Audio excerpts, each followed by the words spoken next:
has been quiet. We haven't heard from him. Well, how did you get him to speak? Well, you know what, Tom? Maybe I've got the special sauce. Sure. But, you know, he just came out with a recent op-ed because he's talking entitlements. But we talked everything. Sequester, too big to fail. And in honor of Sarah Eisen, we did have a moment to get his take on Europe. Take a look. Well, I think solvency is being addressed in certain countries, Spain, some other countries like that.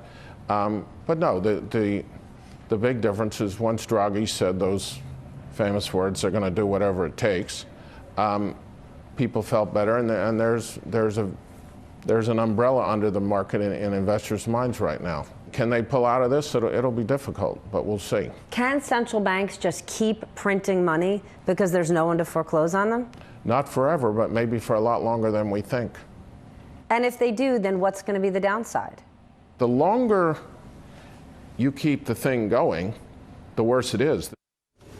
So, Tom, here's what's interesting. I mean, Stan thinks things could be worse than they were in 2008. And when you have this global central bank easing, it's good for investors. It gets everybody to go a little bit long here. But fundamentally, he thinks things look awful. And you know this. They are awful if you look under the hood. But if you've got Draghi, if you've got Bernanke coming out saying, go long risk, I'm here to catch you, well, that's what investors do. And that's dangerous. Talk a little bit about what he's doing now, ever since he, in a very public move, shut down the main fund. Well, he did shut down the main fund, i.e. meaning he stopped taking outside investors' money. He's still investing his own money, and let's be honest, it's Stan DrunkenMiller. It's a lot of money, so he's very actively involved in the markets.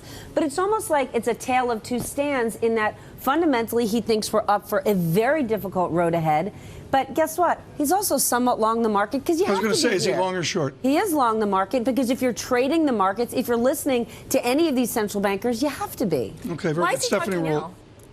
Well, he's coming out, he's talking about entitlements. When he wrote his op-ed piece, it was about how senior citizens are getting so much money and they're stealing that money from the next generation. He wants more people to hear about it. He's about to do a college campus tour to get more people engaged. Family, I'm back. So Stan DrunkenMiller is a real successful investor, and he knows what he's talking about. Yes, the Fed, the FED, the central banks cannot keep printing money because all printing money does is cause inflation, and that weakens the power of the dollar. It's already 97% weaker than it was in 2013. Yes, we're off worse than we were in 2008. But it seems to be that this coronavirus has passed in 2020. We're on the up and up, but the reality of it is we're not. It just seems to be that way because everything's under the rug. Everything's cool. Nobody's really saying nothing. But Florida just had a spike of 11,000 cases on the 4th, which is yesterday. It's a hot spot. Some of the other countries, California, Arizona. The coronavirus is not over. Why? Because it's not going away. It can't be defeated because it's not like any other virus that we've had in American history. It has a mind of its own. It creates different strands. You know, the scientists don't know what to do. So I'm telling you, this: get your gold, grab your gold while you can. Don't allow the dollar to collapse because once it collapses, that's it. Don't let it collapse on your watch. Grab your gold today. The link is in my bio. The link is in my bio. My information is in the video. Grab your gold today. Peace.